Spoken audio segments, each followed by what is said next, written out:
Hi, I'm the Plant Propagator and welcome to my channel.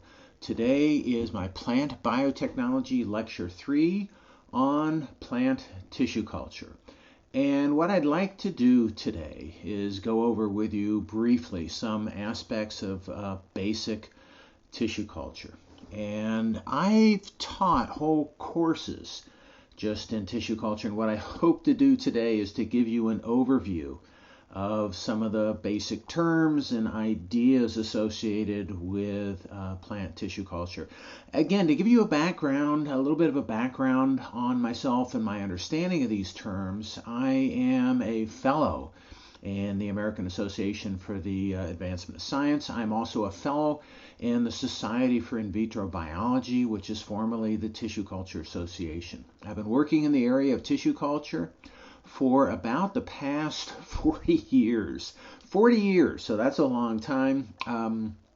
So I have good knowledge in this area. Most of the applications that I had in the area of tissue culture were more related to plant biotechnology, gene transfer, gene expression, and genome editing, but my background really is in plant tissue culture. So what I hope to do is give you a good overview of this area. And again, I wanted to give you my background and expertise so you could see where I'm coming from. I'm happy to answer any questions that you might have in the comments in this area. I'm happy to follow up with additional lectures if there's something that you want to hear about, so let me know in the comments. Okay, so what I want to do today is go over some definitions and basic terms in the area of tissue culture. I want to explain to you what shoot morphogenesis and somatic embryogenesis is, and kind of give you a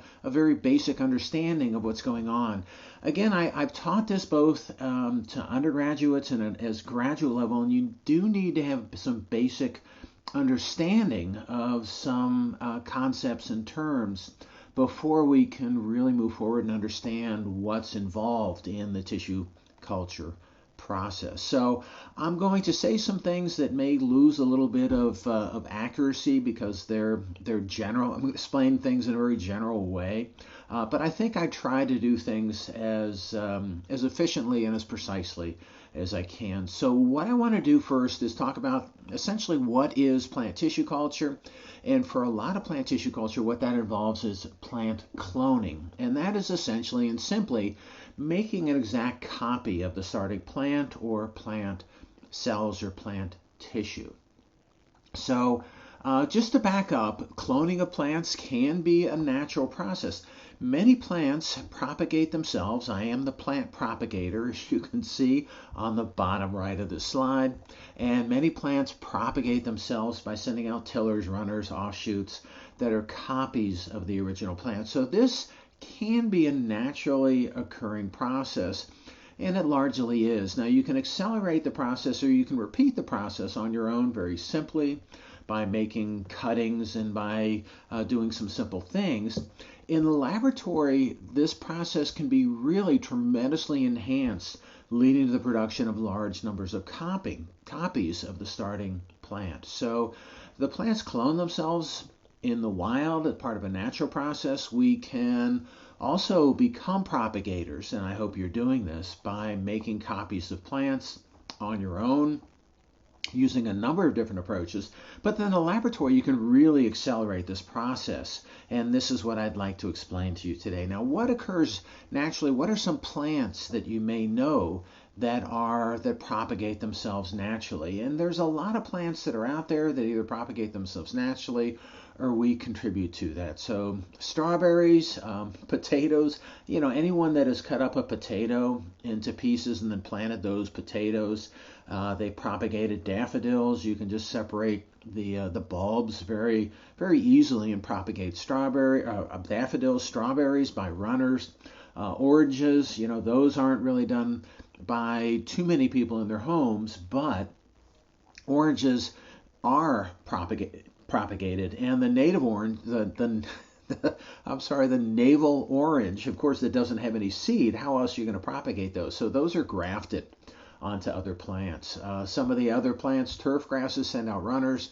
Apples, there's only a few varieties of apples that are out there, and that's because they're propagated and shoot cuttings are taken and grafted on other plants, similar to what you have with roses, where there's a few varieties of roses that are very easily propagated either from grafting or from cuttings with some of the other roses. And then orchids, one of the plants that's very close to my heart, they're divided and propagated very easily. I should say that my next lecture, my follow-up lecture, is going to be on tissue culture of orchids. That's really been my current focus, and I want to talk in a lot more detail about that, and I've got a whole lecture that I'm going to dedicate to orchids. Okay, back to the presentation today.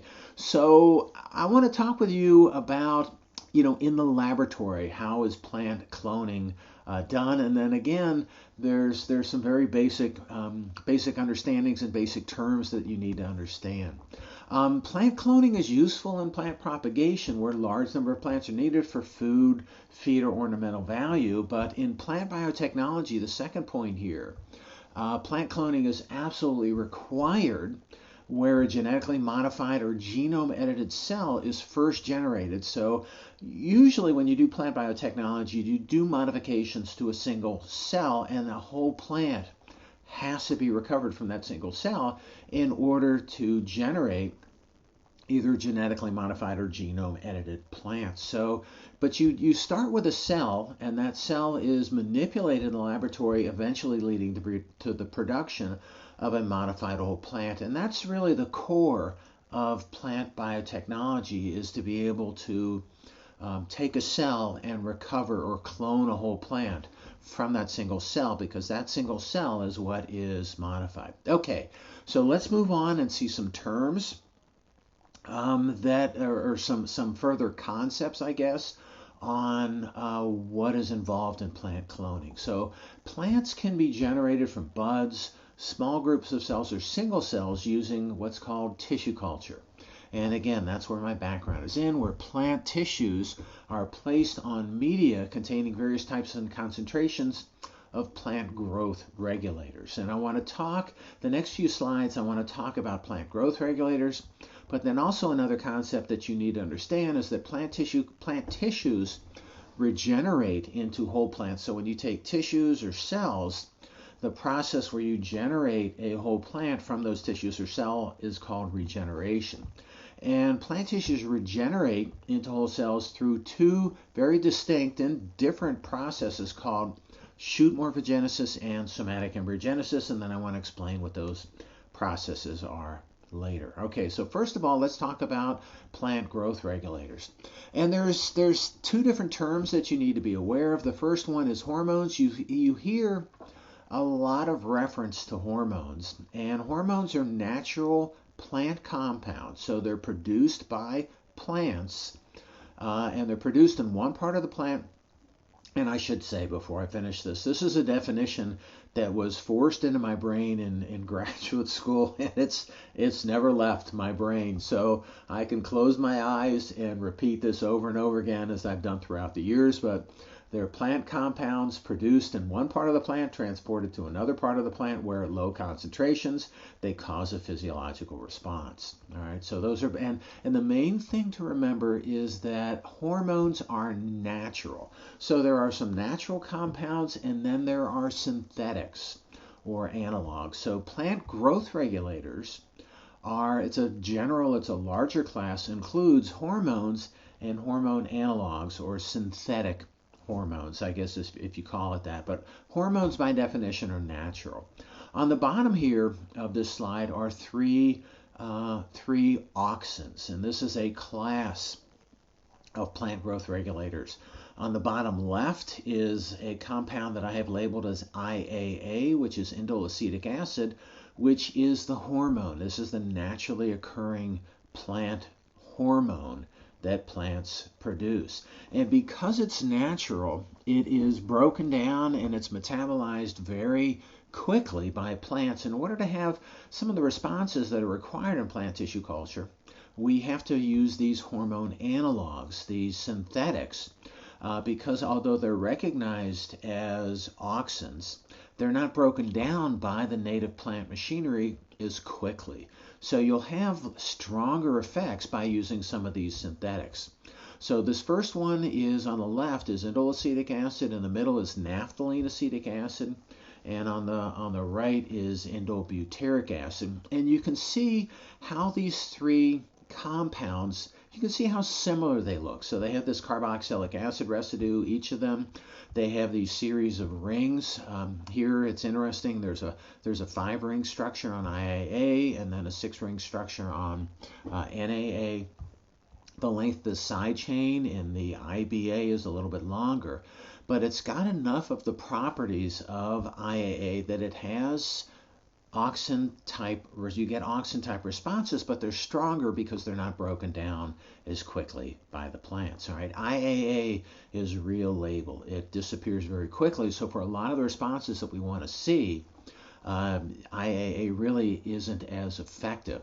And IBA is here, indole butyric acid, because this is the main growth regulator that's in rooting powder. So these belong to the same class of growth regulators, and the IBA is more effective because it's not broken down as quickly, and it's in the rooting powder because auxins tend to promote root initiation. They tend to inhibit root elongation, but this compound is better at inducing root initiation because it is it's an analog and it's not broken down by the plant machinery as quickly. Okay, so let's take a look at some of the classes of plant growth regulators, and there's a few different classes here, and there's some additional classes that people put in here, but these are the 5 main classes of plant growth regulators. The ones that are asterisked here are the naturally occurring hormones. So on the previous slide we had the auxin class, which contain IAA, NAA, and IBA, those ones that were on the previous slide. But then it also contains 2,4-D, picloram, and dicamba. These last three are very strong auxins, and they have a lot long-term effects, and they're degraded much more slowly by the plant. So they're very effective. And in the laboratory, most people use NAA and 2,4-D to have auxin effects on plant cells and plant tissue culture. The cytokinin zeatin is the naturally occurring cytokinin, and if you know the scientific name, the Latin name for corn, zea maize, this is where zeatin was originally discovered. It's really in all plants. The synthetic cytokinins are either BA, which is benzoyladenine, or BAP, which is benzoaminopurine, and these are the same compounds. You see them with 2 different names, even in the literature today. And then there's kinetin and TDZ. There are other auxins and other cytokinins that I haven't listed, but these are the most common ones. Ethylene is interesting because it's unusual. It is a hormone, but it is a gas. And so this is produced by plants. It's what leads to ripening of banana and pineapple and things like this. But it's a gas, and it's actually transported. It can be transported between plants, but it's defined as a hormone in plants. Abscisic acid, gibberellic acid, 2 other classes of hormones that I don't really want to go into today, but they each have their function and they each have their utility in a variety of different processes. These last 3 aren't really used that much, but the auxins and cytokinins are the main plant classes of plant growth regulators that are used in tissue culture.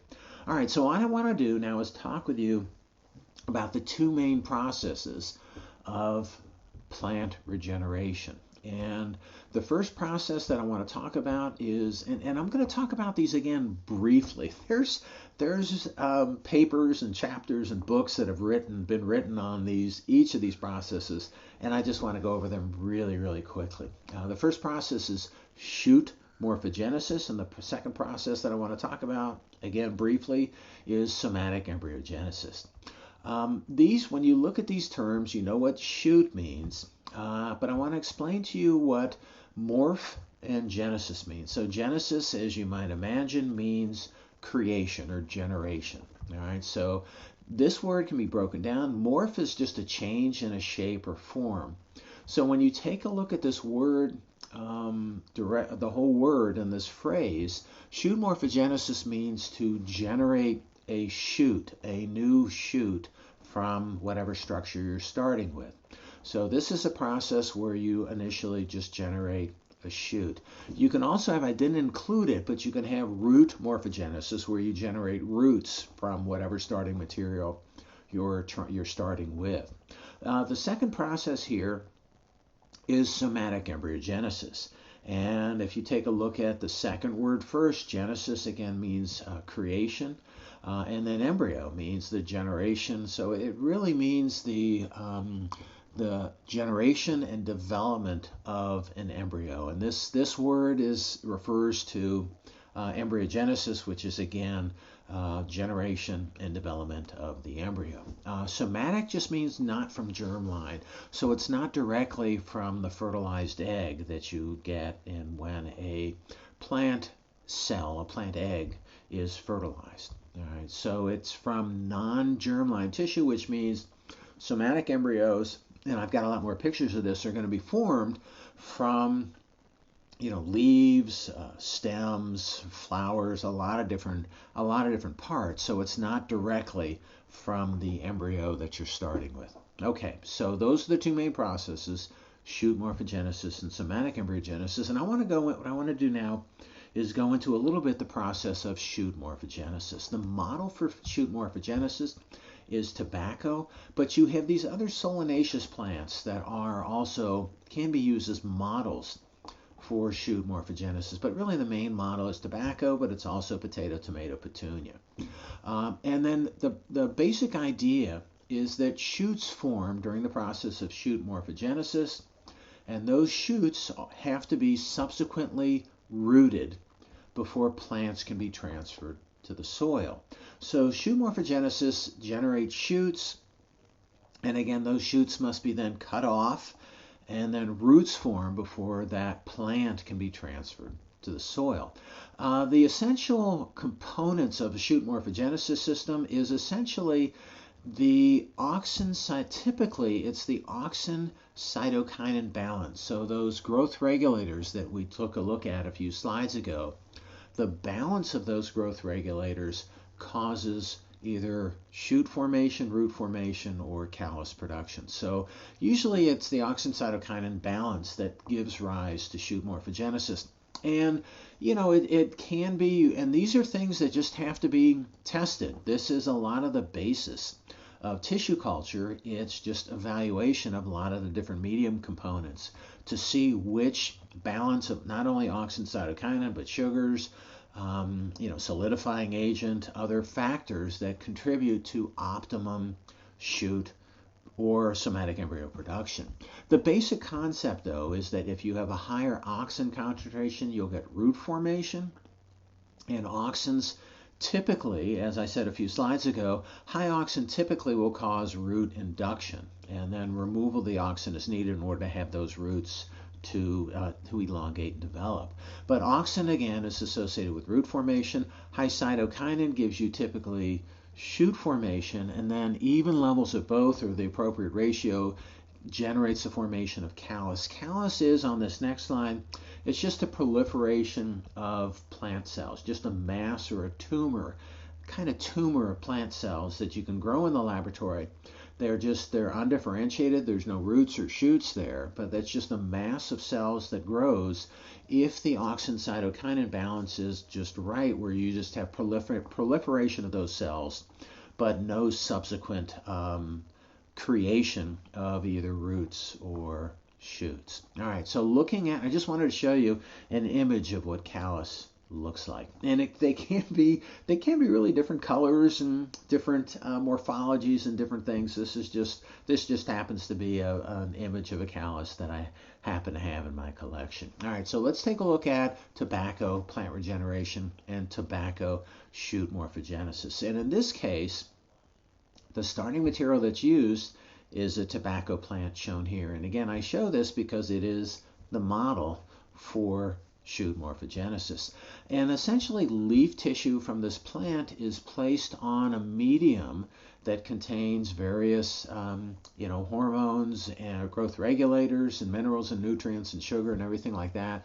And under the right concentration, what you have is callus formation, but also production of these small shoots that you may or may not be able to see. A further development of this tissue is shown right here, again where these shoots are starting to form. And then even later on the far right here, you can see these shoots growing out of these, what used to be these leaf pieces shown here. These shoots then are essentially cut off at the base, transplanted into another medium, either with or without. Tobacco is really easy to manipulate in the laboratory. So oftentimes if you just take this and place it in a medium, you'll get spontaneous root formation, but you can add auxin and that is beneficial for root production. And then these plants are placed in soil. So this is a process where in shoot morphogenesis where shoots are formed and then those shoots are subsequently cut off from this material and then roots are formed. So this is a two-step process. I do want to explain to you the difference between axillary and adventitious meristems and meristem and shoot formation. So the first thing I wanted to show you, and these are various examples showing you what shoot production looks like in different tissues. On the top left, if you can imagine, if you can see it, this is actually Christmas cactus that's placed on this medium, and you have all these shoots that are forming on this initial explant on this synthetic medium. And I say you can jump, in this area, and the reason that I like working in this area is you can jump from plant to plant to plant, and it doesn't matter what plant you have expertise in. The processes, it's kind of like my previous lecture, DNA is DNA is DNA, where if you manipulate the DNA, it's similar enough between all organisms that it really doesn't matter where that DNA came from. You can do similar types of manipulations with that. And it's the same thing with these structures and the different plants that are shown here. Once you understand the basic concepts of shoot morphogenesis and somatic embryogenesis, you can jump from plant to plant to plant. The basic processes and the basic responses are the same. So this is Christmas cactus here. This is actually poplar right here, the tree, and this is sunflower right here. And these are shoots that are forming from poplar and sunflower shown right here. These shoots are forming from different structures than these shoots are. So on the top right is a longitudinal section through a shoot of a plant, and what I wanted to show you, what I wanted to show you is these axillary buds. So if you look in the axis, so here's the growing point right here, and this is a leaf axis, and this is a leaf primordium, and then again small leaf primordia here and here. But this area where the arrows are pointing to are axillary buds. And these buds will form shoots. That's their nature. They normally don't form shoots, but if the meristem, if the growing point is damaged, these axillary buds will grow out and you can have axillary meristem development. Most of the shoot morphogenesis work in tissue culture, you use adventitious meristems as shown here. And in this case, these meristems and these shoots are produced not directly from the axillary buds. They're produced, in this case, these are actually cotyledons of sunflower. This is a piece of, I think it's a cotyledon also. It may be a stem or a hypocotyl of poplar. And then again, leaf tissue of this Christmas cactus. So these meristems will form on these tissues. So I want you to take a look. I want to show you in a little bit more detail what the apical meristem is, where it comes from, and what you're looking for shoot morphogenesis is production of the apical meristem, which is, if we take a look at this longitudinal section, which is essentially a blow up of what I showed you in the previous slide, you can see right here is the apical meristem. And the meristem is actually the center part of cells that are within here. It's a small structure, small area of cells, and this is what gives rise to all the other materials in the apical portions of this plant. So that's what the apical meristem is in this tissue, and what we're trying to do in shoot morphogenesis is induce the formation of these essentially apical meristems or meristematic tissue within the starting material. And the next slide shows some histology of that, where this is a piece of leaf tissue on the top left that has been placed on a medium containing plant growth regulators. And what the plant growth regulators do is they cause cell formation, proliferation of these cells. And most of what we're trying to look at here is in the surface portions of this tissue, where you have a massive division of the cells where these two arrows on the top are located. And then these cells will continue to enlarge and proliferate to give rise to what's labeled here as M, which are meristems. You have additional divisions in the vascular tissue shown here below, and it's because these meristems are connected to the leaf tissue shown here through these meristematic or through these vascular connections. So you have these large meristems that form. If you go to the bottom left on these slides, you can see that these shoots are growing large. You can see the vascular traces. Those are these small lines that irradiate down from these M, which are the meristems. L in here is a leaf primordium that's forming. And these will go down. These are vascular traces that go down. Now, what you may or may not see here is that that these vascular traces just kind of disappear here. And so this is a shoot that's starting to form. And again, this shoot, during the process of shoot morphogenesis, must be cut off and then subsequently rooted. Okay, so that's essentially the basis of shoot morphogenesis. I'm going to shoot morphogenesis. And I want to shift gears here and talk about the next process in tissue culture of plant regeneration, which is somatic embryogenesis. The model for somatic embryogenesis is wild carrot, Queen Anne's lace, which most people, at least in the US, it's a very predominant plant. You can see it just everywhere in the spring. It comes up, it flowers. It's just incredibly responsive to induction of somatic embryogenesis. And what happens in this case is that these somatic embryos, again, not directly from germline, form similar to the zygotic embryos, which is from a fertilized egg. These embryos are different from shoot morphogenesis because they are embryos. They're complete entities, and they can contain both the shoot and the root meristem. And so then these embryos are capable of germination.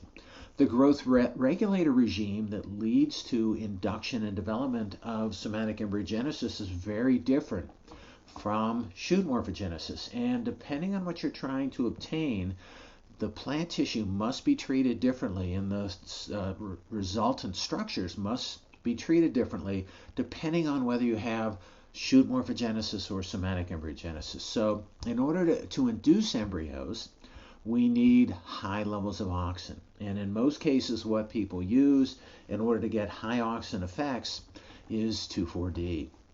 And that is very useful for induction of embryogenesis.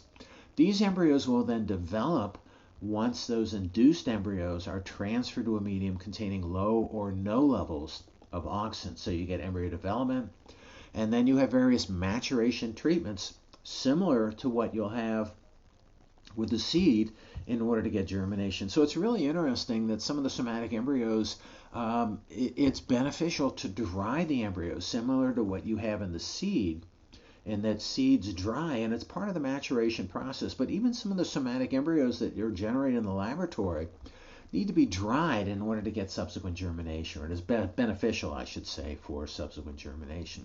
So let's take a look in a little bit more detail at the process of somatic embryogenesis. And this is wild carrot, Daucus carota, which is Queen Anne's lace, shown right here. And again, sometimes you just have fields filled with these flowers, but this is the model for somatic embryogenesis, and you can generate somatic embryos from leaves, stems, seedlings, flower roots, anything. And it's induced once this tissue is transferred to the medium containing this ends up being very low levels of 2,4-D. And because this was the model for somatic embryogenesis and it used such low 2,4-D levels, people were kind of cautious about using higher auxin levels to induce embryogenesis. But some plants require very high levels of an auxin in order to induce embryogenesis. So it kind of slowed progress in the field because this model works so well, people were hesitant to go with higher levels. But in wild carrot, which is the model, embryos are easily observed, recovered, and matured for plant recovery. And this shows these are actually somatic embryos of carrot that were grown in a liquid medium, and that actually I grew in a liquid medium in the laboratory.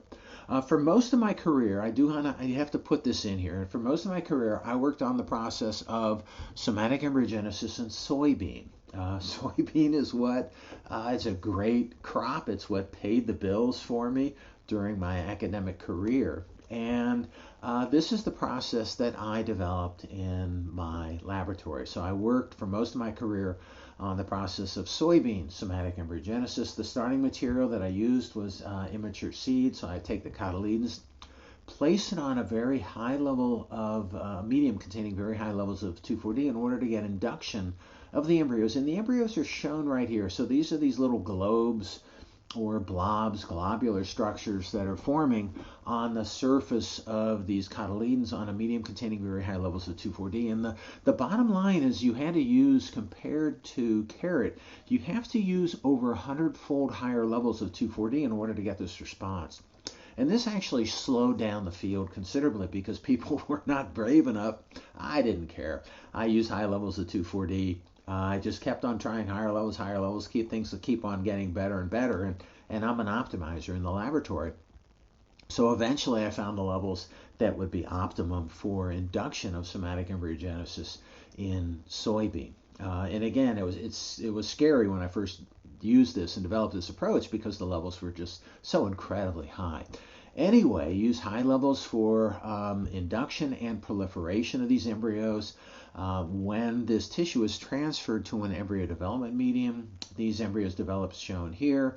And then this slide, you may not be able to see this part of the slide very well, but these are somatic embryos that are germinating in these petri dishes at very high efficiency, and then finally plant recovery shown here.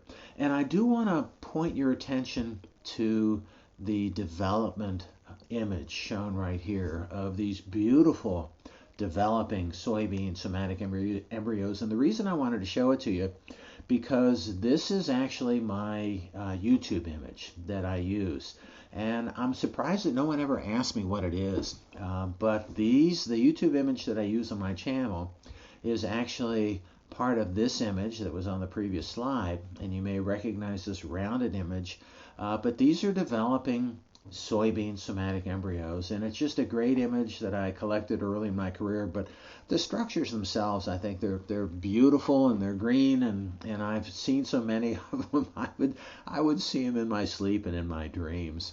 Anyway, these are the beautiful soybean somatic embryos it's the center of my YouTube image. And again, if you're watching this, and there are probably not too many watching it at this point, you're one of the few that knows what this image means in my YouTube channel image. Okay, so let's keep on moving on. I want to explain to you a little bit more about somatic embryogenesis. I'm getting pretty close to the end here, but again, these are the named structures that form during somatic embryogenesis. The initial structure that you see here, these are globular embryos, just because on that previous slides that I showed you, they look like globs, and you'll take a look at some more globs on the next slide. This is called the heart-shaped stage of somatic embryos because, yeah, it looks like a heart right here, where the two lobes of the heart represent the cotyledons, and this is of a dicotyledonary embryo. The final stage here that most people refer to is called the torpedo or torpedo-shaped stage. And you may ask, why does that look like that? Well, in this case, the fins of the torpedo is heading down here. but the fins of the torpedo represent the cotyledons on this dicotyledonary embryo. Now it's interesting what you see in the literature. These are the terms that are used in the scientific literature: globular, heart, and torpedo-shaped embryos. But the interesting thing is these terms were developed for dicotyledonary embryos where, again, you've got two cotyledons representing the lobes of the heart and the fins of the torpedo. People use this, mistakenly so, in the literature when they're looking at monocotyledonary embryos, where you actually don't have two similarly shaped structures. But people are so used to using the term that it gets used, incorrectly. But anyway, that's part of the story here. So I want to show you some images in the next slide of the various somatic embryos that I've worked on my career and that you can see, and what you may, this is what I worked on for most of my career. These are not identifiable from any plant, but I know because I generated each of the structures that are here. And again, what I've been able to do is jump from plant to plant to plant because it's the same process. It's similar to its induction in the presence of auxin, development in the absence of auxin, and then subsequent germination of these somatic embryos. So on the top left is sunflower. In the top middle, this is maize or corn. Top right, you should be familiar with this at this point. These are my developing soybean embryos. In the middle of the slide, this is bent grass. It's a turf grass. On the bottom, on the middle right, it's Ohio buckeye, a tree. Bottom left is cotton. In graduate school, I worked on somatic embryogenesis and cotton, and this is a developing embryo of cotton. Beautiful structures.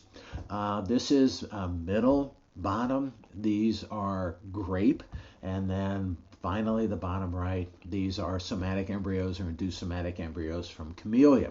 And the camellia that I use there is not it's not sinensis, it's not tea. But similar structures you can obtain. This happens to be ornamental camellia shown right here. All right, so the interesting thing about these embryos is they tend to proliferate from single cells in surface of these structures. So this is soybean, and this shows a surface origin of the somatic embryo. So this is a lobe right here that is an embryo forming from this large structure below, which is an old, larger embryo. So the surface cells of these embryos budded additional embryos. So their surface origin and the single cells here are useful if you want to target the individual cells in these structures for genetic engineering or genome editing approaches. So this is, again, the single cell origin of the somatic embryos is really useful. You have a similar type of story with shoot morphogenesis, but it's not exactly the same. Okay, so that's pretty much all I have for you today. I do have an image that I'm it's an animation that I took about developing soybean somatic embryos. I love watching this because I studied this process probably for about 35 years.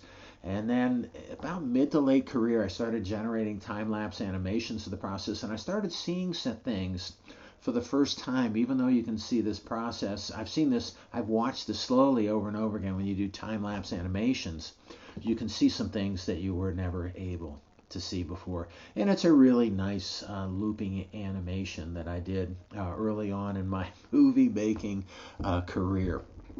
Okay, so I just wanted to leave you with that, showing nice development. This, I should say, takes place over about 4 weeks, and that's how long it takes to get from those proliferating embryos to developing embryos, and then it takes another few weeks in order to get plant recovery or get these embryos to germinate. Okay, so that's all I have for today. I hope you enjoyed my video. What I want to leave you with is just an enticement to watch my next Plant Biotechnology, the next lecture, and that's going to be about orchid tissue culture and merocloning. I've been working again in the tissue culture area for my whole career. The orchid work is something that I've gotten into a little bit more recently, but I'm certainly familiar with what's in the literature, and I'm going to share more images that I've collected from other people. over time because I have been working in this area for that long. But the orchid tissue culture, it's going to be a lecture in itself because it really is so different from anything that I shared with you today. The structures that form are different. The rules and requirements for how to get those structures to develop are different. And the other thing is, orchid tissue culture is similar to the growth of the plants. It's slow. It's not as slow as plants, but it's a slow overall process.